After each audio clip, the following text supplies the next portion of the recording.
जय गुरु जी। शुक्राना गुरु जी। सारी संगत को जय गुरु जी। संगत जी, गुरु जी हमेशा हमें मैसेज देते हैं कि मैं तुझे आज मोर के रूप में दर्शन दूंगा, मैं तुझे आज तितली रूप में दर्शन दूंगा, मैं तुझे आज ओम रूप में दर्शन दूंगा। बहुत सारी संगत को अलग अलग रूप में दर्शन देते हैं और पहले ही मैसेज दे देते हैं कि मैं तुझे आज इस रूप में दर्शन देने वाला हूँ, मुझे पहचान लियो।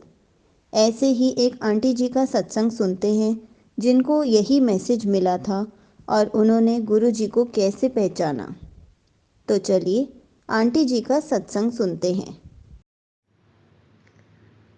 जय गुरु जी। संगत जी, ये मेरा दूसरा ऑडियो सत्संग है। थोड़े दिन पहले ही आंटी जी के चैनल पे अपना पहला सत्संग शेयर किया था, पर जब सत्संग रिकॉर्ड हो गया तो मुझे रियलाइज़ हुआ कि कुछ एक आध सत्संग और थे जो ज़रूरी थे, पर मैं उसमें इंक्लूड नहीं कर पाई। शायद गुरु जी चाहते थे कि मैं उन्हें अलग से एक दूसरे सत्संग के फॉर्म में आप सबके साथ शेयर करूं। पर बहुत प्यारे सत्संग है तो मैं शेयर कर रही हूँ, क्योंकि मुझे बहुत टाइम से मन में गुरु जी ये थॉट डाल रहे थे कि सत्संग शेयर कर, वो वाला सत्संग भी शेयर कर। और उससे मिलते जुलते भी मैंने बहुत सत्संग सुने, तो मुझे लगता है ये एक्सपीरियंस शेयर करना ज़रूरी है आप सबके साथ, क्योंकि गुरु जी इन सत्संग के थ्रू मैसेज सबको देना चाहते होंगे। तो गुरु जी की आज्ञा और उनके मंत्र जाप के साथ मैं अपना सत्संग शेयर करना चाहूँगी। ओम नमः शिवाय, शिव जी सदा सहाय। ओम नमः शिवाय, गुरु जी सदा सहाय। ओम नमः शिवाय, शिव जी सदा सहाय। ओम नमः शिवाय, गुरु जी सदा सहाय। तो संगत जी, ये सत्संग इस साल का है। 14 जनवरी को हमने सोचा था कि हम अपने घर में लोहड़ी का फंक्शन करेंगे, और मैंने चोला लाल रंग का तैयार करके रखा था गुरु जी का, और पूरी तैयारी कर ली थी। हमने सबको इनविटेशन दे दिया था कि हमारे घर पहले सत्संग होगा और फिर शाम को लोहड़ी सेलिब्रेशन होगा।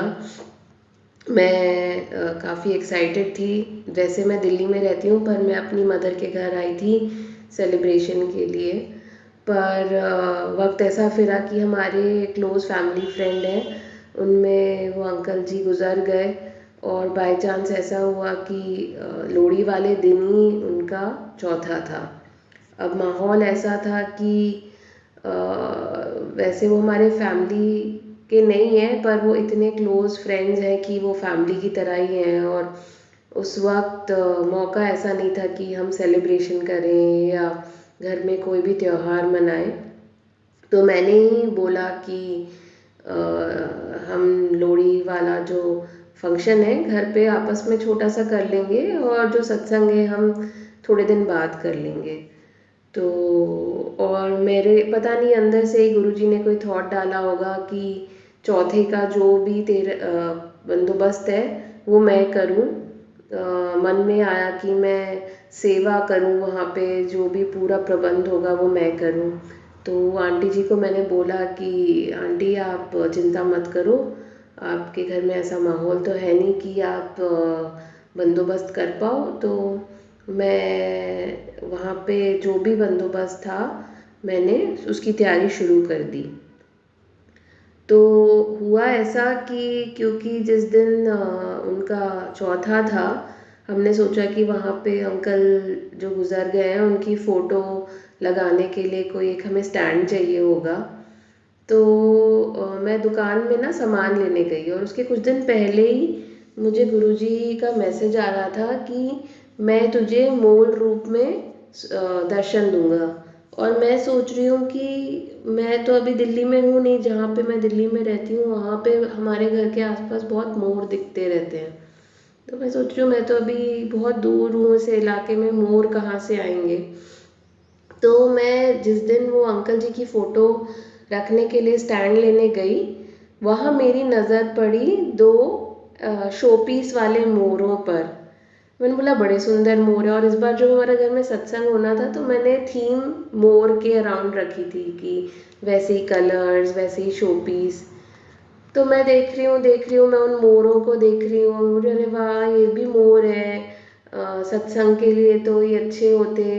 पर मैंने उस वक्त उन्हें नहीं खरीदा, वो मैंने उन्हें देखा और फिर मैं अपना जो सामान लेने गई थी मैं लेके चली गई। और मुझे उस टाइम ये रियलाइज़ भी नहीं हुआ कि गुरुजी ने मुझे ऐसा मैसेज दिया था कि मैं तुझे मोर रूप में दर्शन दूंगा। फिर लोहड़ी वाली सुबह 13 जनवरी को जिस दिन हमारे घर सत्संग था, मुझे सुबह 6:30 बजे गुरुजी ने स्वप्न दर्शन दिए।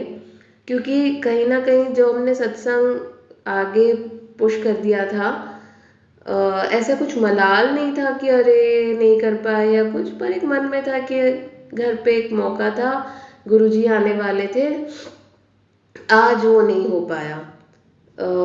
फिर सुबह 6:30 बजे मुझे गुरुजी ने स्वप्न दर्शन दिए।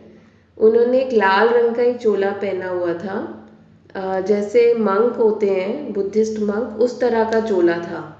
और मैंने देखा कि हम किसी कैफेटेरिया टाइप की जगह में हैं, मैं अपनी कुछ लोगों के साथ हूँ, जो ऐसा लगा कि जैसे ऑफिस की कैंटीन है, पर वो बिल्डिंग बहुत सुंदर सी थी।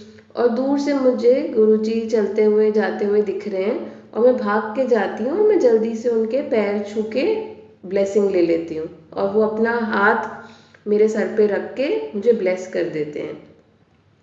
जब मैं सुबह उठी मुझे इतना अच्छा लगा, इतना अच्छा लगा। मुझे लगा कि घर पे सत्संग ना भी हो पाया फिर भी गुरुजी ने अपने दर्शन दिए। गुरुजी ने वो दूसरी आंटी की फैमिली को भी ब्लेस किया, वो भी गुरुजी को बहुत मानते हैं। तो मुझे ऐसा लगा कि हाँ गुरुजी ने अपनी ब्लेसिंग्स दे दी हम सबको, और हम सत्संग अब चाहे 10 दिन बाद कराएं, उस वो तो हमेशा ही हमारे साथ रहेंगे। फिर इसी थॉट के साथ मैंने दिन शुरू किया। मैंने अंकल जी के चौथे की पूरी तैयारी करी। मैं जब उस वेन्यू पे घुस रही थी, घुसते साथ ही मेरे सामने से एक सुंदर सी येलो कलर की तितली गुजर के गई और फिर ऐसा लगा कि जैसे गुरुजी अपने सामने से होके जा रहे हैं। अंकल जी का चौथा हो गया, सब हमने, आंटी को भी काफ़ी सेटिस्फैक्शन हुई, शी वॉज़ वेरी थैंकफुल। फिर हुआ ऐसा कि जो मैंने स्टैंड लिया था अंकल जी की फ़ोटो लगाने के लिए, वो स्टैंड ना यूज़ नहीं हुआ। तो मैं वो शॉप में दोबारा गई क्योंकि वो थोड़ा महंगा स्टैंड था। तो मैंने बोला कि अंकल आप इसकी जगह मुझे कुछ और सामान दे देंगे? तो अंकल जी ने बोला हाँ ठीक है बदल लो। और फिर मैंने देखा कि वो जो 2 मोर थे वो अभी भी उस शॉप में थे। तो मैंने बोला कि ये मोर तो मेरा ही इंतज़ार कर रहे हैं, अब हमारे घर सत्संग होने वाला है तो मैं ये मोर लेके ज़रूर जाऊंगी। और मैंने सत्संग के लिए कुछ जल प्रसाद रखने की ट्रेस भी ली। तो मुझे बहुत अच्छा लगा कि ये चीज़ें मेरे लिए ही थी यहाँ पे। और गुरुजी ने भी पहले सेवा लगाई चौथे पे, वो काम हो गया। अब जो मैं उसके बदले में जो यहाँ से सामान ले रही हूँ वो हमारे घर के सत्संग के लिए जाएगा। जो ट्रेस भी मुझे बाय चांस मिली वो पीकॉक कलर की थी। मुझे बहुत अच्छा लगा कि ये पूरा जो सत्संग है गुरुजी ने खुद अपने हाथों से मुझसे करवाया।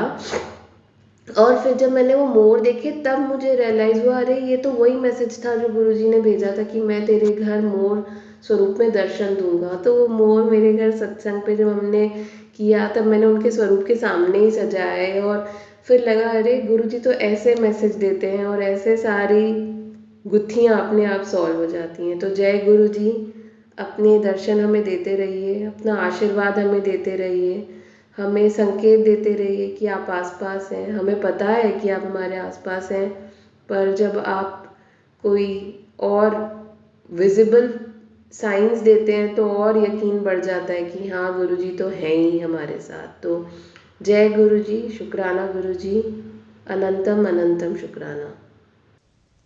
Thank you so much aunty ji, आपका सत्संग बहुत ही अच्छा था। आपका बहुत बहुत शुक्रिया। आपने अपना सत्संग पूरे गुरु परिवार के साथ शेयर किया। आपने बहुत अच्छे से समझाया कि जब भी गुरुजी हमें मैसेज देते हैं तो हमें मैसेज को कैसे समझना चाहिए, और गुरुजी हमें सच में दर्शन भी देते हैं। संगत जी, ऐसे ही हमें भी गुरुजी के मैसेजेस को समझना चाहिए।